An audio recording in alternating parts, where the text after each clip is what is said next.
Prince William confidently strode into a tension-filled room carrying exactly 3 antique brass keys and a worn leather folder prominently bearing the distinct faded crest of a dead queen. By the exact time he silently walked out, Queen Camilla's extended family had completely, irrevocably lost a sprawling 12,000-acre historic estate that they had spent 15 long, confident years genuinely believing was entirely theirs to inherit. This massive loss absolutely did not occur because William loudly shouted at them, nor because there was some cinematic, dramatic confrontation filled with angry accusations. It happened solely because a quiet, unassuming lawyer methodically opened that leather folder and read precisely one single sentence out loud, a sentence that instantly rendered absolutely every single private promise King Charles had ever made about that specific house completely, legally meaningless. The sprawling estate was quite simply never his to give away in the first place. It absolutely never belonged to Camilla's side of the family. And undeniably, the absolute most brutal, devastating part of this entire ordeal wasn't even the cold, archaic legal language itself. It was the specific, faded signature resting at the very bottom of the page. A signature clearly dated from 1999 that absolutely everyone sitting in that panicked room had either conveniently forgotten about or completely misunderstood. Before we delve deeply into exactly how this massive generational misunderstanding completely fell apart, if you are genuinely enjoying these intricate deep dives into covert royal power moves and the dry, devastating paperwork that silently enforces them, please hit subscribe to my channel so you absolutely don't miss the next explosive breakdown. Now, let's meticulously break down exactly what actually transpired that specific fateful morning, because the granular details are genuinely strange, and the closer you look at the timeline, the more the neat, official story starts to feel exactly like a desperate cover for something significantly more deliberate and ruthless. Here is exactly how the chaotic scene began. Camilla's family arrived eagerly at Ravensmere expecting a polite, celebratory formality, absolutely not a tense legal argument, and certainly not a devastating confrontation. They were expecting to sign routine paperwork. For 15 long years, this massive estate had been comfortably treated by everyone involved as completely settled business. We are talking about 12,000 sprawling acres of prime land, a massive, historic Jacobean manor house, 42 individual working cottages, massive operational farms, a serene private lake, and highly valuable historical paintings that have absolutely never been publicly exhibited. This was absolutely not a quaint weekend cottage situation. This was a massive legacy property. Exactly the kind of generational place that definitively defines an aristocratic family's public identity for centuries. And the deferential staff working at Ravensmere had already started actively treating Camilla's side of the family exactly like the confirmed future owners. They even routinely referred to one of the prominent upstairs rooms as Mr. Parker Bowles's study. Fresh, expensive flowers were meticulously placed in that specific room that very morning, absolutely not because anyone explicitly demanded them, but simply because that is exactly what royal staff do when they firmly believe someone is about to officially take permanent ownership of a grand house. Those fresh flowers were completely, silently, gone by nightfall. That is the very first subtle detail that tells you this meeting was absolutely not a fair negotiation. It was a cold, calculated execution of legal rights. Prince William unexpectedly arrived at exactly 8:46 in the morning. There was absolutely no flashy motorcade, no formal palace announcement, and no advance warning given. Just one dark, unassuming vehicle quietly slipping through the eastern gates. 2 grim-faced solicitors stepped out right behind him, carrying perfectly matching black document cases. Now, here is exactly where his behavior gets incredibly weird and highly specific. William absolutely did not use the grand, formal front entrance to the manor. Instead, he deliberately walked all the way around the massive house, crunching across the wet gravel courtyard, and quietly entered directly through the old, dusty estate office, the specific, unglamorous room where original land records have been meticulously, continuously stored since the reign of Queen Victoria.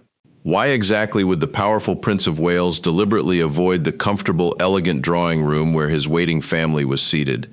Why would he intentionally go straight to the dusty records room instead?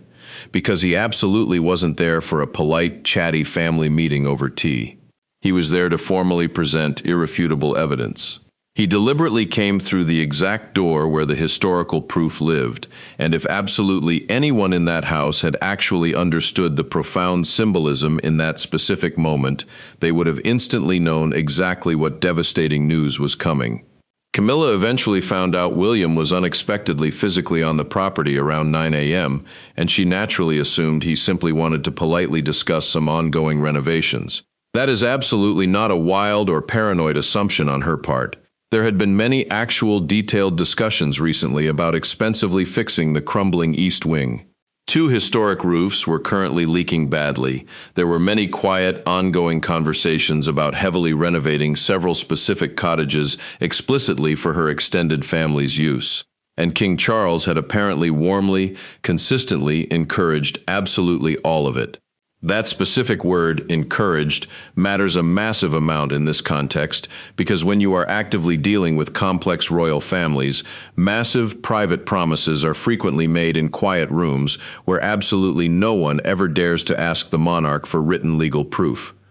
And in the harsh light of day, the written proof is the absolute only thing that legally matters. The specific phrase Charles allegedly kept repeatedly using, according to highly placed sources, was exactly 5 simple words. Always have Ravensmere. 5 short words that sound exactly like a rock-solid promise. 5 words that sound exactly like permanent, unshakable security. But innocent, well-meaning comments instantly become incredibly dangerous when someone actively starts spending real money solely because they firmly believe those words are legally binding. And that is precisely what happened here. Expensive architectural plans were made, furniture was meticulously measured for specific rooms. One prominent relative was actively, seriously considering permanently moving their valuable horses to the expansive southern paddocks. Camilla's own son was given a private tour of the massive wine cellar and explicitly told exactly which valuable bottles were designated as house bottles for his future use. Imagine confidently hearing that kind of reassurance year after year. Imagine being deferentially treated exactly like the confirmed future owner absolutely every single time he confidently walked through those iron gates. Then, imagine the sheer shock of Prince William suddenly sitting down at that table, silently placing a dense, 6-page legal opinion directly in front of everyone, and incredibly calmly saying the devastating words, "None of you are beneficiaries." That single, brutal sentence absolutely doesn't just drastically affect the present moment, it completely, retroactively rewrites the entire past 15 years. Every single warm promise suddenly means something entirely different and empty. Every specific room they confidently claimed now legally belongs to someone else entirely. Every expensive, planned refurbishment suddenly gets sharply questioned, but the absolute, real, terrifying question hanging heavily over that silent table was incredibly simple. If not them, then who exactly gets the estate? And William completely, coldly refused to answer that specific question for the time being. He just let the heavy, suffocating silence sit there in the room. That specific phrase, "None of you are beneficiaries," is infinitely colder and more precise than it initially sounds. He absolutely didn't yell, "You lost the estate." He didn't angrily declare, "I'm officially taking it back." Both of those aggressive statements would falsely imply that the massive estate was actually once theirs to lose. He specifically phrased it in a highly calculated, legal way that made it completely, undeniably clear that it had absolutely never belonged to them at all. Not right now. Not ever in the past. 15 long years of confident wine cellar tours, meticulous furniture measurements, and casually calling a room the study. Absolutely all of it was instantly, brutally recast in one single legal clause as having absolutely zero legal standing whatsoever. That specific delivery is absolutely not rage. Hot rage angrily says, "You crossed me, so I am punishing you." William's cold delivery explicitly said, absolutely nothing was ever legally here for you to take. That specific kind of absolute, structural denial is infinitely harder to psychologically recover from. Camilla finally entered the dusty estate office shortly after 9:20 a.m. Charles arrived a few tense minutes later, and he already looked visibly, deeply unsettled by the sudden disruption. The undeniable fact that William absolutely hadn't told him about this highly specific meeting beforehand actually wasn't the main, glaring issue.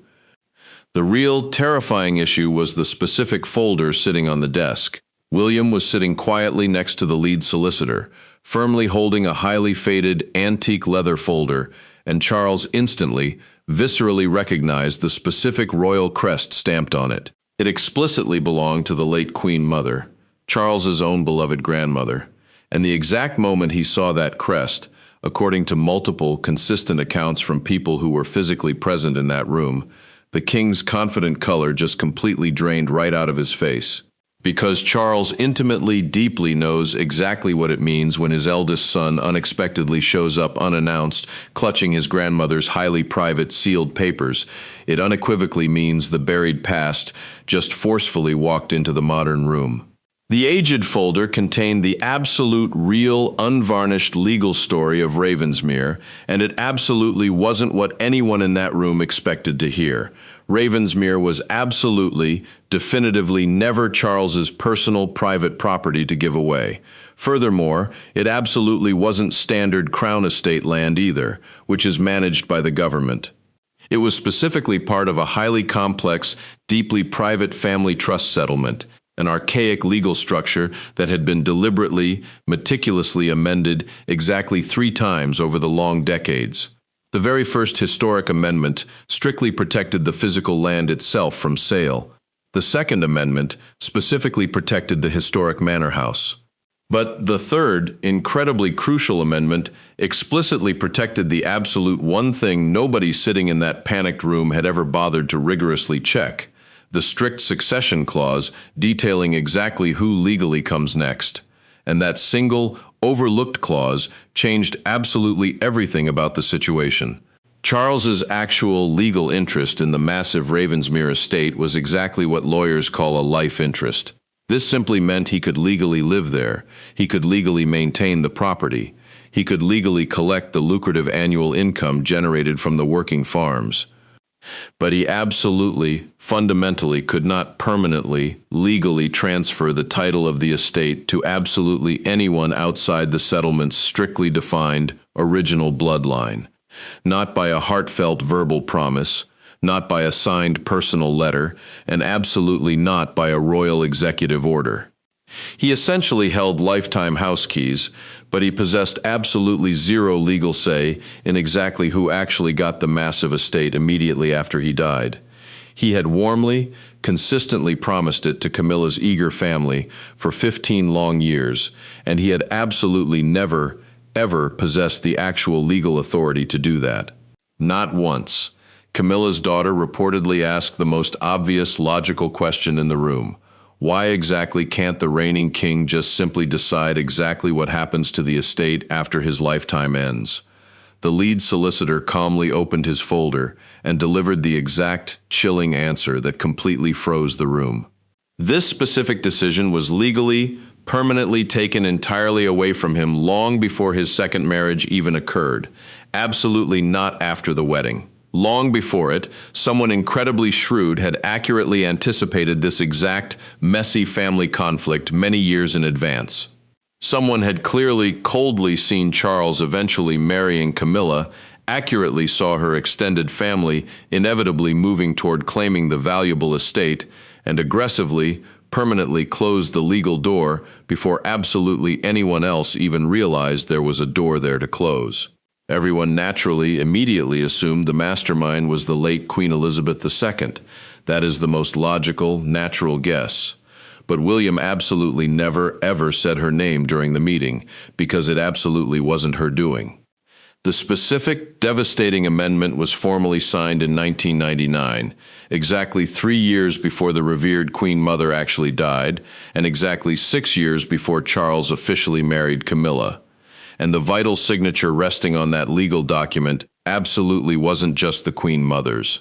Princess Margaret had explicitly signed it too, and if you know absolutely anything about royal history and Princess Margaret's sharp personality, you deeply know she was incredibly observant, deeply distrustful of outsiders, and fiercely, aggressively protective about keeping valuable family possessions strictly within the bloodline. The unearthed archives clearly show she was deeply worried that Ravensmere could eventually be casually married into a completely different family that the original historical settler had absolutely never explicitly named or intended to benefit. She absolutely didn't need to loudly accuse anyone of scheming. She didn't need to create a dramatic scene. The cold, precise legal wording did all the ruthless work for her. No spouse, child of a spouse, or descendant unrelated by blood to King George VI may obtain permanent title, controlling interest, or beneficial ownership. I need you to read that specific, brutal sentence again. It absolutely doesn't explicitly mention Camilla's kids by name. It absolutely didn't need to. Back in 1999, years before the controversial marriage that would eventually bring them officially into the royal household even occurred, they were already permanently, legally excluded from inheriting this specific property. Two incredibly shrewd women looked far ahead at a future blended family that didn't even officially exist yet, and successfully, preemptively locked them out of the inheritance. That is absolutely not a messy family fight. That is terrifying, clinical foresight executed with a simple signature. And I keep obsessively coming back to that specific 1999 timing because it completely reframes Margaret and the Queen Mother for me entirely. In 1999, Charles and Camilla absolutely weren't married. They absolutely weren't even officially, publicly acknowledged as a legitimate couple yet. The massive, exhausting public PR rehabilitation of that highly controversial relationship took many long years to achieve. But in 1999, two senior, powerful royal women sat down quietly with elite lawyers and meticulously crafted an ironclad clause specifically designed to permanently keep a potential future spouse's bloodline entirely away from a highly valuable family estate. They absolutely didn't react emotionally to unfolding events. They coldly, accurately anticipated a very definite, highly probable outcome and blocked it. Whatever you personally think of Princess Margaret, and public history hasn't always been particularly kind or forgiving to her legacy, that is a chillingly accurate, highly strategic, long-term assessment of exactly where this messy family was inevitably going to wander over the next quarter century. She quietly watched the massive estate gently, inevitably drift toward the Parker Bowles family long before a wedding even happened, and she decisively closed the road before the construction even started. And while a lot of current news stories enthusiastically praise William's brilliant foresight in this matter, honestly, William was merely executing and finishing a brilliant relocation that his sharp great-aunt had masterfully started when he was just a grieving teenager. The true, ruthless architect of this trap was Margaret. Now, here is the immense, very real human weight resting heavily behind all that cold, dense legal language. It is incredibly easy for modern observers to read a strict bloodline clause as mere snobbish elitism, but I genuinely don't think that is exactly what this specific move was about.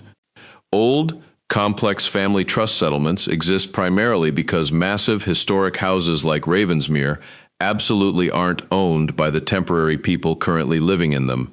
Trustees legally hold them specifically for a continuing line. You are essentially just a temporary custodian, absolutely not a true owner. You have a strict, binding legal duty to pass the historic house completely intact to the direct blood children. Margaret absolutely wasn't just being petty or possessively jealous when she deliberately drew that hard line. She was aggressively defending the future, legal rights of unborn children, George, Charlotte, and Louis, an entire generation she would tragically never live to meet. That was William's absolute main driving reason for holding on to this fight, because that specific ancient clause was legally defending his own children's future fortune. It was absolutely never an abstract, petty argument to him. It was his kid's literal birthright sitting in a binder, while simultaneously, someone else's modern furniture was actively being measured for the historic rooms. Charles leaned significantly closer to the lead solicitor and quietly said, "The thing I think he actually believed, but I was never told." William immediately glanced sharply at his father and responded forcefully with the exact line that permanently ended that specific argument. "Your signature acknowledged it." Then, a crisp photocopy went directly onto the table, Charles's own signature, dated November 1999. The reigning king looked down at his own name on the very legal document that had just instantly, spectacularly destroyed 15 years of his own private, heartfelt commitments. He slowly turned the paper over, reread the date again, and looked blankly at William. Absolutely every account of the meeting states he had absolutely nothing to say for several long, agonizing seconds. But the lead solicitor did have something to add, and here is exactly where I can actually, genuinely sympathize with Charles's predicament just a little bit. His 1999 signed acknowledgement absolutely didn't explicitly say in plain English, "This specific clause permanently prevents your future wife's extended family from ever inheriting." Ravensmere was merely mentioned twice, buried within a massive, highly complex financial restructuring document involving 6 different properties. It was referenced once by a dry, meaningless legal parcel number, and once by the estate's highly obscure 1936-era name, so it is entirely possible Charles could have hastily signed it without truly understanding the devastating implications of that specific clause. Or, alternatively, he could have understood it perfectly well at the time and simply arrogantly told himself it could easily be amended or bypassed later when he was king. Back in 1999, absolutely no one can see inside his head to know his true intent. But his highly specific documented actions over the next few turbulent years strongly suggest the second, more arrogant version of events. Because here's the absolute core of the legal issue. A trust clause can theoretically be altered. Charles just desperately needed the remaining legal trustees to unanimously agree to the change.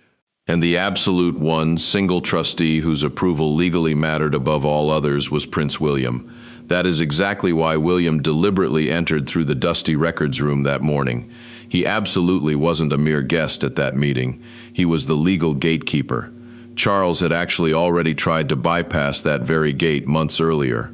It was entirely too obvious and clumsy to do right away, but a senior court aide reportedly proposed a slick continuity arrangement for Ravensmere directly to William. Continuity. What a remarkably sweet bureaucratic word, specifically designed for securely sealing a private, messy promise. William's immediate, sharp response was just one highly pointed question. Exactly who gets the beneficial interest? Who actually, legally, owns the value? The answer came back hesitantly 2 days later.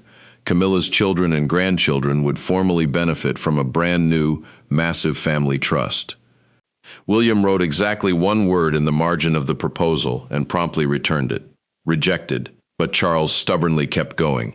The second, more desperate attempt was significantly smarter, genuinely legally clever. Camilla's family wouldn't actually own Ravensmere outright on paper. The massive estate would technically, legally, stay exactly where it was in the royal settlement. Instead, they would cleverly get an ironclad 99-year lease for exactly $1 a year. Do you see the brilliant, sneaky move there? Technically, absolutely nothing ever leaves the bloodline. It was an almost brilliant legal maneuver. William and his future children would still technically, legally own the historic house, but they would be entirely, legally shut out from ever using it for an entire century. Except, Margaret and the Queen Mother had brilliantly thought of that exact, specific loophole too. The trust explicitly dictated that absolutely any lease arrangement extending beyond 21 years required unanimous trustee approval, which explicitly meant William still had to officially approve it. He immediately, emphatically rejected that proposal too. Let me pause specifically on those 2 rejected proposals for a moment, because they tell you something absolutely essential about exactly how this silent bureaucratic fight was waged behind the scenes. It was highly organized. It absolutely wasn't emotional yelling. Look closely at the clear escalation in legal intelligence. The very first proposal was almost embarrassingly naive. just bluntly naming Camilla's children as the new trust beneficiaries. It was blunt, incredibly obvious, and it immediately hits the brick wall of the 1999 amendment. Immediately, William effortlessly swats it away with one word. The second, much more sophisticated proposal was clearly made by someone who actually sat down, read the dense 1999 amendment carefully, and found a tiny potential gap, a $1 a year lease for exactly 99 years. That is incredibly smart lawyering. It perfectly follows the strict rules on paper. The legal title stays firmly in the bloodline. There is absolutely no transfer of ownership, just incredibly cheap rent for 100 years granted to people who could absolutely never legally own it. Someone operating from Charles's side deeply studied the legal trap and actively tried to carefully tunnel right under it. That specific, coordinated effort absolutely confirms this entire situation wasn't a mere innocent misunderstanding. You absolutely don't accidentally create a complex 99-year lease workaround by mistake. That is a highly deliberate, aggressive legal strategy. And the Queen Mother's brilliant 1999 amendment had already specifically, surgically addressed the long-term lease loophole. 21-year agreements strictly required trustee consensus. That is the exact moment I finally understood exactly what those two formidable women actually built back in 1999. They didn't just write a simple rule. They brilliantly, preemptively blocked the exact, specific, predictable ways a future king would inevitably try to use his power to get around the rule decades in advance. Direct, outright transfer, blocked. Creating a new trust, blocked. A long-term lease sneakily disguised as cheap rental, blocked. They essentially flawlessly anticipated absolutely every single legal move Charles would eventually attempt to make, and they left a devastating countermove waiting silently in a locked folder for 26 years. That is absolutely not normal, everyday estate planning. That is the meticulous work of someone who intimately knew exactly what was coming and absolutely refused to let temporary emotion rule the institution. That theoretically should have completely ended the saga. 2 firm rejections. The answer was a resounding no. But exactly 3 weeks later, private contractors unexpectedly arrived at Ravensmere to conduct a highly private residential survey. Absolutely not for the genuinely leaking roofs and not for the crumbling west wing, but specifically for the original nursery corridor. The clear documented plan was to extensively turn it into luxurious family apartments. Absolutely no one told William, and that arrogant omission was the massive, fatal mistake. Because William actively helps manage the specific, highly monitored estate maintenance account that ultimately paid for that expensive survey. It was an $18,400 payment quietly, sneakily filed right between a bill for routine roof repair and mundane agricultural drainage. It absolutely wasn't the dollar amount itself that caught his sharp attention. It was the highly specific, incredibly arrogant description on the invoice, adapting for future occupancy. Future occupancy by exactly whom? Nobody had formally informed the legal gatekeeper that the historic residence was actively being expensively prepared for entirely new occupants. So, William did exactly what I would have done. He ruthlessly pulled absolutely every single recent property invoice and vendor record related to the estate. He quickly found the massive furniture order, the expensive shelf customization, the detailed plans for a massive wine cellar with high-end temperature control, and the blueprints for 2 entirely private resident bathrooms being completely remodeled. And the specific delivery name listed on that massive, expensive order wasn't Charles, and it wasn't Camilla. It was Parker Bowles. It was right there, glaringly obvious in the supplier paperwork. The exact family that fundamentally, legally couldn't ever own the house was actively having expensive built-in furniture delivered to it. And I desperately want you to understand exactly why those specific surveys and massive furniture orders matter so incredibly much in this context. They are absolutely not little insignificant things. They explicitly, legally show clear intent. You absolutely don't install a massive temperature-controlled wine room and completely renovate entirely separate, highly personal resident bathrooms in a massive house you are only going to visit occasionally on weekends. You only do that level of extensive renovation in your permanent, future home. The extensive paperwork unequivocally showed a clear plan, a quiet, highly deliberate, incredibly expensive strategy to actively turn Ravensmere into a permanent family home for people who had absolutely no legal right to ever possess it, under the strict terms of the 1999 amendment. And here's the crucial, undeniable thing about messy family conversations. They are absolutely always debatable.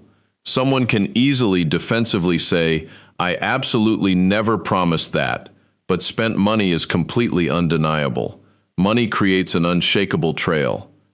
Someone had actively, arrogantly executed that massive strategy directly through William's own oversight account.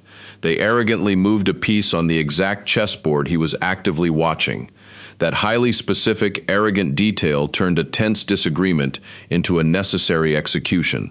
Before the massive furniture order, William could have perhaps politely told himself this was just optimistic talk, empty promises, harmless dreams, essentially safe.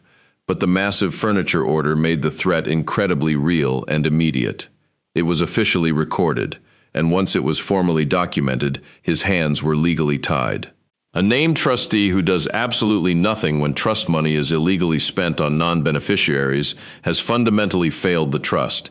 That is the exact specific thing they had planned. It was explicitly meant to silently, gradually cement Camilla's family into the massive house over time. It legally drove William to aggressively oppose it. They didn't just raise their hand to ask a question, they actively gave him a legal duty to strike them down. Now, before we get to exactly what William masterfully did next, I want to deeply connect this specific incident to something highly relevant from last week. Some of you will instantly recognize the recurring pattern. Last week, I talked extensively about exactly how King Charles ruthlessly took Prince Harry's penultimate royal privilege and aggressively forced him to publicly beg for permission just to attend his own family's houses. And a lot of you astutely noted in the comments that Charles's entire reign seemingly keeps coming down to managing secret whispered promises that the rigid, unforgiving bureaucracy absolutely won't let him actually keep. Here it is again, playing out in exact reverse. Charles firmly closed the door with Harry. Charles was desperately trying to hold one open for Camilla, and he violently hit the exact same unyielding wall. The father's desperate personal commitments violently conflicting with the rigid, ancient house rules. It is absolutely the defining, tragic pattern of this entire reign. Camilla defensively stated in the dusty estate office that absolutely nobody had actually seized anything yet. The expensive surveys were merely preliminary. The custom furniture wasn't fully installed yet. The controversial lease was completely unsigned. Absolutely all of that was technically, legally true. William absolutely didn't accuse them of outright theft. His approach was infinitely subtler and vastly more destructive. He simply showed them undeniable proof that they had actively prepared to inherit something they had absolutely no legal claim to. When Camilla's son angrily pushed the heavy folder away and defensively said, "We simply followed promises," William replied with a single devastating sentence that hit significantly harder than shouting ever could. "Assurances are absolutely not ownership." Everyone sitting in that tense room intimately knew exactly who gave those empty assurances. Charles and William essentially had him cornered. When the king weakly suggested this entire mess could have been handled much more quietly, William firmly stated it was completely private, right up until the exact moment restricted estate funds were illegally spent. Charles absolutely couldn't argue with that hard financial fact. Royal families managed to survive most terrible things in absolute silence. Deep embarrassment, massive scandal, bitter feuds. Silence typically swallows all of it whole. But silence absolutely doesn't affect hard financial audit records. When restricted trust money from that highly protected family settlement was actively, illegally spent preparing the property for entirely non-beneficiaries, William suddenly had significantly more than a personal grievance. He had an absolute binding legal obligation to aggressively challenge it, and his legal foundation for doing so was absolutely rock solid. Camilla reportedly spotted something subtle beneath his demeanor that scared her significantly more than losing the massive estate itself. If William would ruthlessly search one neglected dusty leather folder for one specific damning item, what about absolutely all the others? The old, complex family settlements rule significantly more than just Ravensmere. A determined, angry man who meticulously reads the fine print on one trust may eventually decide to read it on absolutely all of them. So, she instantly changed her defensive strategy. She abruptly stopped disputing the legality of the ownership. Instead, she asked a completely different, highly strategic question: exactly who inherits? And that is exactly where the actual, mind-blowing twist finally emerges. Please stay with me closely here, because the legal sequence is genuinely, ruthlessly beautiful. The fourth page of the document was formally read aloud by the solicitor. The trustee's next qualified recipient legally inherits Charles's estate. Camilla's daughter immediately jumped at the answer. That's William. She was absolutely technically right. It absolutely should have been William. But exactly 9 days earlier, William had incredibly quietly, legally relinquished his entire, massive claim to Ravensmere. Absolutely no one in that room knew he had done it. Not Charles, absolutely not Camilla, and absolutely not most of the wider palace establishment. And this is exactly the profound question that freezes you cold. Why on earth would a guy actively fight so incredibly hard to secure a massive inheritance and then immediately reject it? William has absolutely never articulated his specific reasoning publicly. So, I'm carefully reading his highly strategic actions rather than directly quoting him. Look closely at exactly what the formal renunciation actually achieves. He absolutely didn't just reject the massive house, he aggressively sought total control over its ultimate fate. Renouncing his own massive claim was a highly surgical strike. It instantly, legally activated a 27-year-old, deeply buried settlement provision. According to the strict terms of the Queen Mother's amendment, if the primary heir renounces, the massive estate automatically goes to the next brother in line after William. Now, watch the incredible cascading chain move. It's exactly like a rapid succession of heavy doors slamming shut, each with its own highly specific story. First, Harry. Harry was absolutely, deliberately, never included in this specific settlement. The rigid line bypasses him entirely. Next, Princess Anne. Anne was originally included, but she had formally, legally, denied her succession rights in a sealed proclamation many years before absolutely any of this current drama erupted. That is so perfectly Anne, it makes me smile.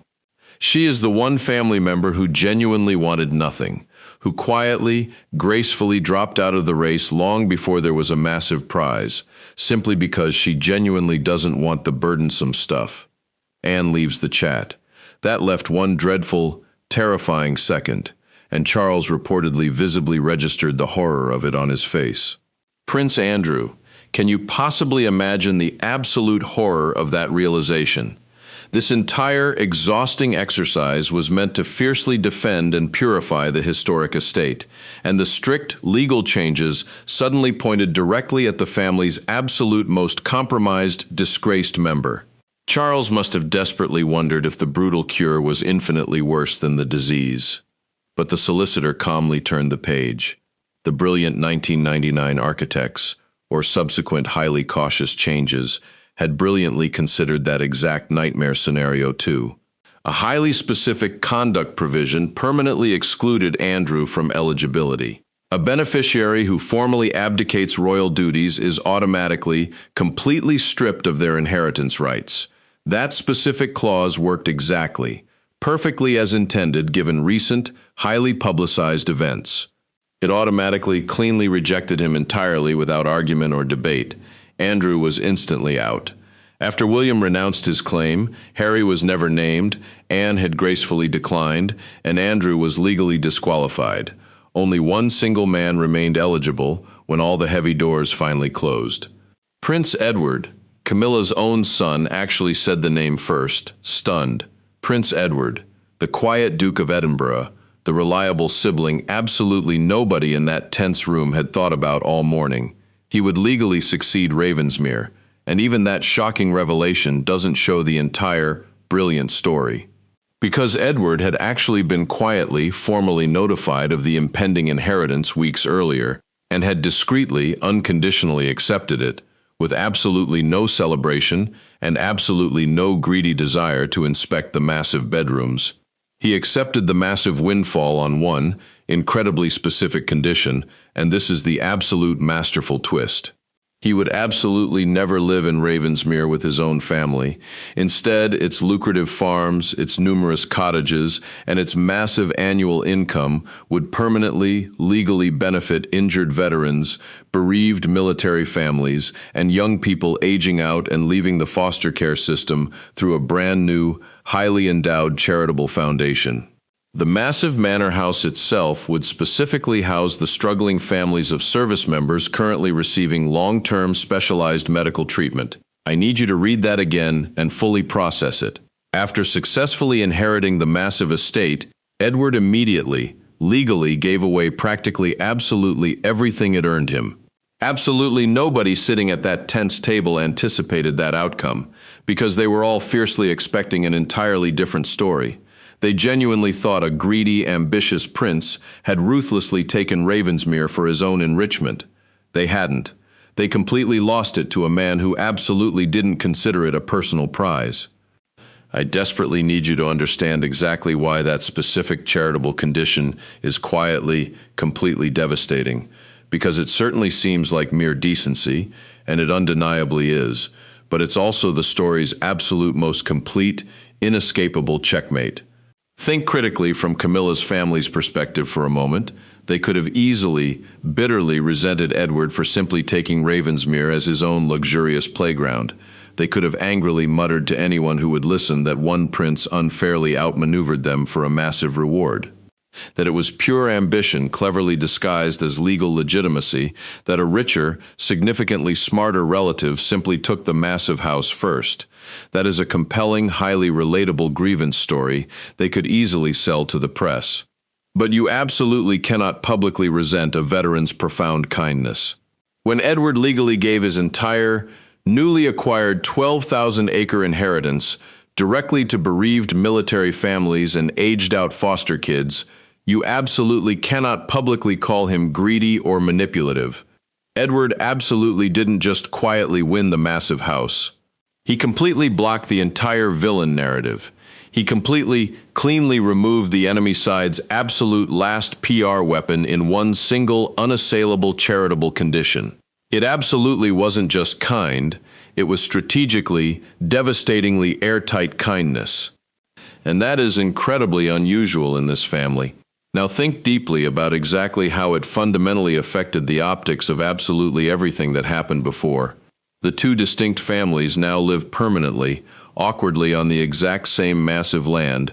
On one side, there was a detailed, expensive concept for a temperature-controlled wine room, beautifully refurbished private bathrooms, highly customized new shelves, an elegant study adorned with fresh flowers and a polished brass nameplate, anticipating a highly comfortable, luxurious bequest.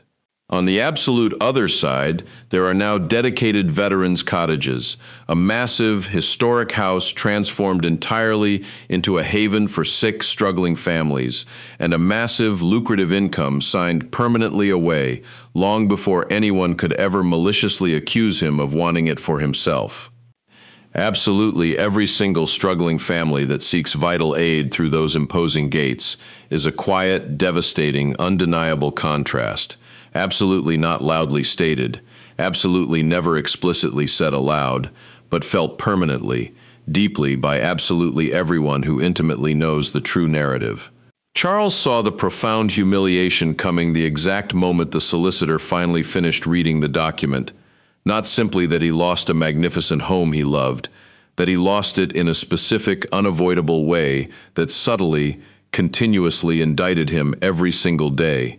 Every beautifully repaired veteran's cottage, every sick family driven through those heavy iron gates is a massive, general reminder that Edward selflessly used an entire, massive inheritance for good, while one side selfishly, aggressively measured massive beds and built luxurious wine rooms.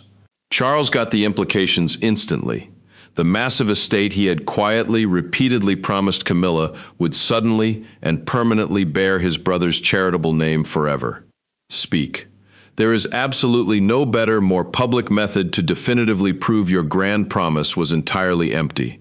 I keep coming back to William's incredible patience throughout this ordeal because it absolutely isn't like an arrogant prince blindly throwing his immense weight around the room. He absolutely didn't rush in and loudly proclaim that 9 days earlier he had completely surrendered his massive claim without telling anyone. By the exact time he sat down at that tense table, he absolutely wasn't taking the house for himself. He had already willingly given up the absolute one thing that could have easily made him look exactly like a greedy aggressor. He brought a simple folder and completely clean hands to the meeting, and simply let the dry paperwork do absolutely all the devastating work. There was absolutely no need for him to even mention Edward's name. The ironclad clause did it for him. The quiet renunciation caused it. William only read the facts, but he deeply understood that the absolute greatest, most unanswerable power is not loudly making the final decision yourself. It is meticulously setting up the flawless mechanism to decide for you. Absolutely nobody can call you overly ambitious if your name absolutely isn't on the final prize. He willingly lost the house, but he ensured the absolute right person won it. Then, he quietly left the frame. William then calmly, deliberately passed the 3 brass keys over the table, entirely away from Camilla, directly to Edward's waiting lawyer. 3 keys, all previously hidden away in the dusty archive room. The very first key opened the massive archive itself. The second key opened the grand manor house. The third key opened the small, beautiful chapel situated at the estate's extreme northern border. According to the final, poignant page of the document, Edward had only ever visited this specific quiet place with his grandmother when he was a young boy. Notice incredibly closely exactly which key went where. Even the specific order of handover was a massive, pointed message. First, the archive key, the specific document-filled room that definitively won the struggle. Then the grand manor. Then the small, quiet church, almost as a seeming afterthought. The massive mansion that had occupied 15 long years of obsessive planning and measuring was ranked a distant third in a man's priorities, sitting firmly behind legal records and quiet memories. One handful of cold brass physically separates this fractured family's 2 vastly different sides. One side meticulously measured large bedrooms. The absolute winner cared incredibly little for them. That small, quiet chapel was the absolute only section of Edward's massive 12,000 acres he genuinely wanted for his own family. Absolutely not livable, just a quiet place specifically for remembering her. The man who ultimately, legally took the massive estate wanted absolutely only the smallest, quietest place on it for a remembrance. Someone recently asked me in the comments exactly how a modern royal might actually lose significant power without a massive national referendum, a screaming tabloid headline, or a highly public legal deed. This exact scene is the definitive answer. In this specific family, immense power moves exactly like this. No grand throne room required, just a faded leather folder and 3 brass keys sliding 4 inches across a mahogany table directly toward a quiet solicitor in a dusty records office. Absolutely no flashing cameras, absolutely no grand public announcement, just simple, decades-old, incredibly dry paperwork that flawlessly does its job. This completely explains exactly why these elite families obsess over seemingly dry, boring paperwork. The legal document is the ultimate lethal weapon. Absolutely everything else is just the room it happens in. Finally, Charles spoke, his voice heavy. "You planned this entirely without telling me." William responded almost gently, his voice quiet. "Your plan was entirely set. It's humiliating. Let me name it precisely, because it is incredibly precise. Charles had successfully survived a massive national rebellion.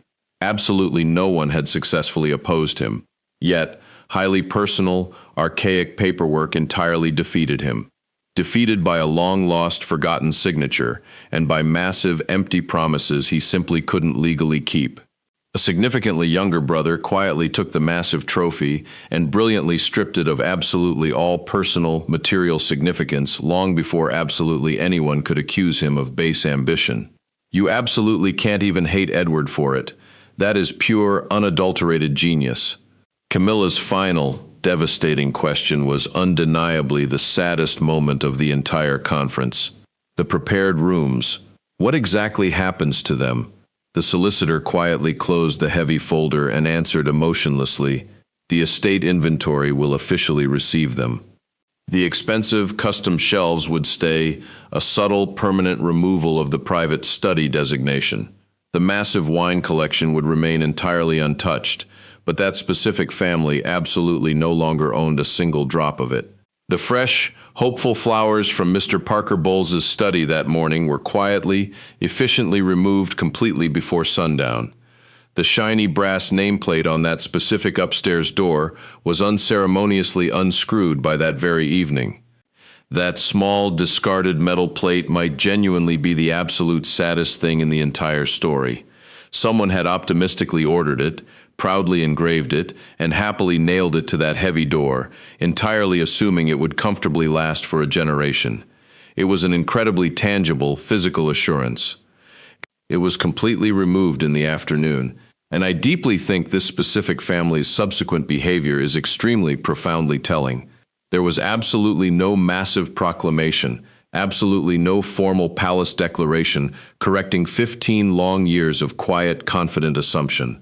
Anyone casually driving by the massive iron gates that week saw absolutely nothing strange or unusual. Like absolutely everything genuinely real and impactful in that highly secretive family, it happened entirely in total, deafening silence. Absolutely no press conference, absolutely no public apology, just a incredibly gentle, highly systematic reversal, executed quietly, room by room, so incredibly seamless that the outside world absolutely never noticed a single thing had changed. One small, profound change did occur deep inside the manor. The 3 brass keys were permanently gone from beneath Charles's imposing portrait. They were carefully placed in a plain, unassuming wooden box, entirely alongside a faded photo of the beloved Queen Mother who had brilliantly started it all back in 1999. In Edward's own careful handwriting, a simple inscription rested inside. 7 words. "Give this residence to the needy." And aren't those keys' whereabouts almost perfectly, painfully circular? Their mourning began hanging prominently beneath Charles's arrogant photo, a glaring symbol of a powerful man who genuinely believed the massive mansion was entirely his to promise away to whoever he pleased. They ended in a plain, quiet wooden box completely alongside a photo of the Queen Mother who had definitively, legally confirmed that it absolutely never was, acting forcefully from beyond the grave, entirely through a single 1999 clause. The keys physically returned from the living, breathing king who falsely thought he commanded the house, directly to the dead queen who truly did. The complete, devastating story in one single picture. Let me conclude this massive breakdown with the one question I keep endlessly reconsidering. Exactly who truly won that strange morning? Was it William, who brilliantly handed up the massive house specifically to take total, ultimate control? Was it Edward, who quietly took the massive inheritance and promptly, selflessly gave it entirely away? Or was it 2 shrewd, powerful ladies sitting together in 1999, a queen and a princess who perfectly glimpsed the messy, blended future family and permanently sealed it shut with a frigid, unyielding legal sentence 26 long years before absolutely anyone even opened the folder? And please consider Charles's profound tragedy in all of this. If you absolutely don't make him the cartoon villain of the story, the reality is infinitely sadder. Imagine the sheer devastation of it from his entire life's perspective.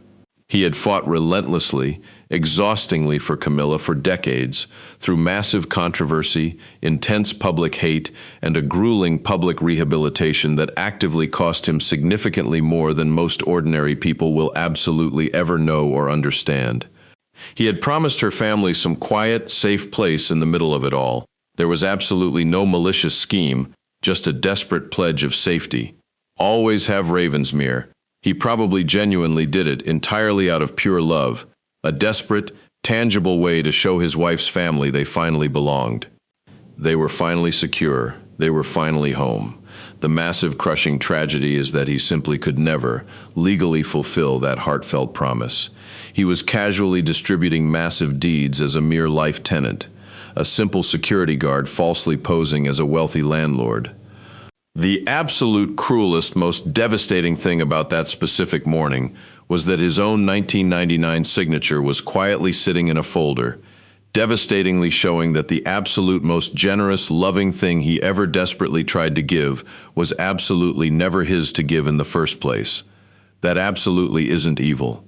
That is the devastating, unbridgeable difference between exactly what he desperately wanted and exactly what the cold paper legally said. And it absolutely destroyed that man because I simply can't shake this lingering, terrifying thought. Absolutely everyone in that room genuinely thought they were battling over a massive house. They absolutely weren't. They were actively battling over an ironclad decision made by long-dead people who intimately knew this family significantly better than it even knew itself. The naive palace truly thought the last key simply opened a massive mansion. It didn't. It terrifyingly revealed something infinitely much more dangerous. This family's dark past is absolutely never fully settled. The fourth mine is patiently waiting in a dusty folder for someone curious enough to read it. And sooner or later, someone absolutely always does.